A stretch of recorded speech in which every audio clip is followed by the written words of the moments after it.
এবার নজর রাখছি বাংলার খবরের দিকে। ফলতার উপনির্বাচনের আগেই চরম রাজনৈতিক নাটক সামনে এসেছে।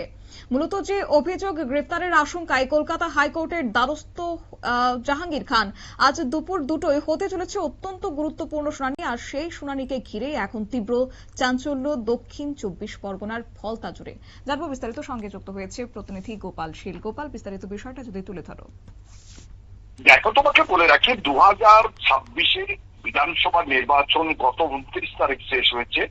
294টা বাংলার যে ছিল নির্বাচন কেন্দ্র ছিল, তার মধ্যে একটি ফলতায় বারবার কিন্তু হিংসাত্মক ঘটনা ঘটা, ভোটের যে ইভিএম মেশিন আছে তার উপরে ব্ল্যাক টেপ লাগিয়ে দেওয়া, তালি দিয়ে দেওয়া, মানুষকে হুমকি দেওয়া, মারধর করা, দরজায় আটকে রাখা, সেই সমস্ত নানান অভিযোগে শেষ পর্যন্ত কিন্তু পুনর্নির্বাচনের দাবি জানিয়েছিলেন বিরোধীরা। সেই মতো নির্বাচন কমিশনার আগামী 21 তারিখ, অর্থাৎ আর কদিন পরে 21 তারিখ নির্বাচনের সেই যে যিনি রয়েছেন, অর্থাৎ তুমি জানবে জাহাঙ্গীর খান, যিনি শাসক দলের বিগত দিনে সাম্রাজ্য চালিয়েছেন, পরবর্তীকালে তিনি 2026 বিধানসভা নির্বাচনে দাঁড়ান।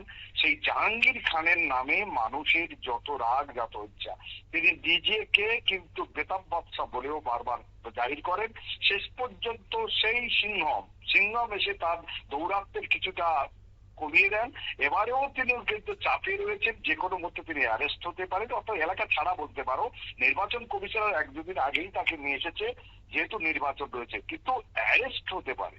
তাই ইতিমধ্যে হাইকোর্টে সে কিন্তু যাতে তার অ্যারেস্ট না করতে হয় সে পারে, সেহেতু সেক্ষেত্রে আবেদন জানিয়েছে, অর্থাৎ রক্ষা কবচ পাওয়ার জন্য।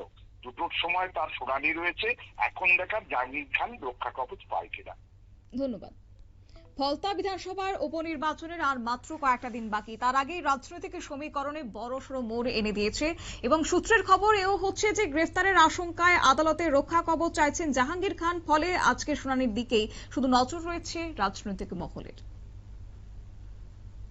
ছোট্ট একটি বিজ্ঞাপন বিরতির, সঙ্গে থাকুন।